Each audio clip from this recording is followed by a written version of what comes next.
പല സെക്ടറിലോട്ടും പല കമ്പനികളെ ഇട്ടുകൊടുക്കണം. ഹെൽത്തി കോമ്പറ്റീഷൻ വരണം.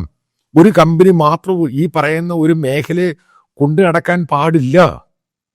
ഇതാണ് ഗവൺമെന്റ് ചെയ്യേണ്ടത്. അതിനെ കോമ്പറ്റ് ചെയ്യാൻ വേണ്ടി പൊതുമേഖലാ കമ്പനികളും കൂടെ അവരെയും കൂടെ സ്ട്രെങ്തൻ ചെയ്യണം. പുതിയ കമ്പനികൾ വരട്ടെ.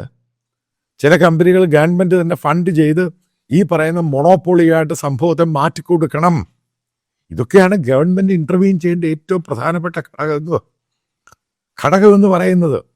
അവിടെ ഇന്റർവീൻ ചെയ്യാൻ പറ്റിയില്ലെങ്കിൽ ഇൻഡിഗോ കാണിച്ച പോലെ മെസ്സപ്പായി പോവും. അത് ഇൻഡിഗോയ്ക്ക് ലാഭമില്ല. ലാഭമുണ്ട്, പക്ഷെ അവർ ലാഭം കുറയ്ക്കാൻ തയ്യാറല്ല. ഈ പറയുന്ന തൊഴിലാളികൾക്ക് ഇത്ര ശതമാനം അവർ ഈ പറയുന്ന റെസ്റ്റും ഗവൺമെന്റ് പറയുന്ന DGCയുടെ റെഗുലേഷൻ അനുസരിച്ച് പോകാനും അവർ തയ്യാറല്ല.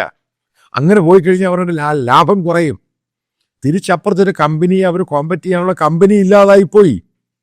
ഈ സ്ഥിതി ആരോ ഉണ്ടാക്കി കൊടുത്തു. കാരണം പല കാര്യങ്ങളും മോദി ഗവൺമെന്റ് ഈ കാര്യത്തിലൊക്കെ പൂർണ്ണമായിട്ടും പരാജയമാണ്. എയർലൈൻസിന്റെ കാര്യത്തിൽ എയർപോർട്ടുകൾ ഉണ്ടാക്കി ഇഷ്ടം പോലെ ഇത് വരുന്നു അത് വരുന്നു, ജെറ്റ് വരുന്നു പറഞ്ഞ് അത് വന്നിട്ടില്ല.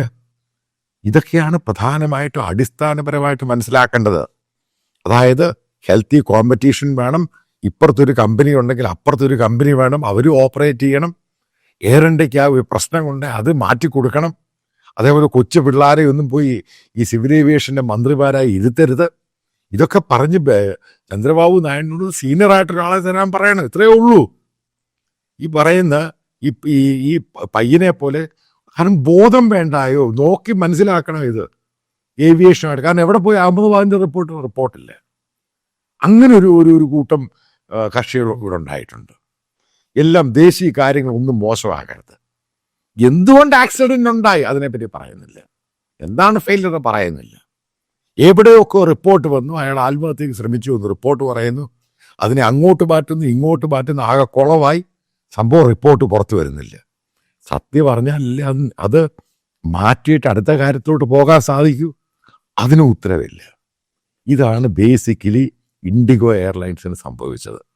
കാരണം അവർ മൊണോപ്പൊളിയാണ്. അവരെ ചിന്തിക്കും, അവർ തീരുമാനിക്കും. ഇവിടെ സാധാരണക്കാരനൊരു യാത്രക്കാരൻ എന്നെയോ നിങ്ങളെപ്പോലെയുള്ളവർ എത്രയോ പരിപാടികളൊക്കെ ചെയ്ത് ബുക്ക് ചെയ്ത് വെക്കുന്ന ടിക്കറ്റ് ഈ സമയത്തിന് പോകാൻ പറ്റുന്നില്ല. 2 or 3 ക്യാൻസലായി പോകുന്നു. എല്ലാ പരിപാടികളും കുളമാകുന്നു. പല ആൾക്കാർക്ക് ഹോസ്പിറ്റലും പല മെഡിക്കൽ സംഭവം അല്ലെങ്കിൽ പലരുടെ മരണവാർത്തയും കല്യാണവും ഇതിനൊക്കെ പോകേണ്ടവരാണ്. ഇത് മുഴുവനും ഇല്ലാതാകും. 3-4 ദിവസം കഴിഞ്ഞാൽ പിന്നെ ഇതിൻ്റെ പ്രാധാന്യം എവിടെ? ഈ പണത്തിൻ്റെ എത്ര ശതമാനം തിരിച്ചു കിട്ടും? ഇതൊന്നും ചോദിക്കാൻ ആളില്ലാതായി.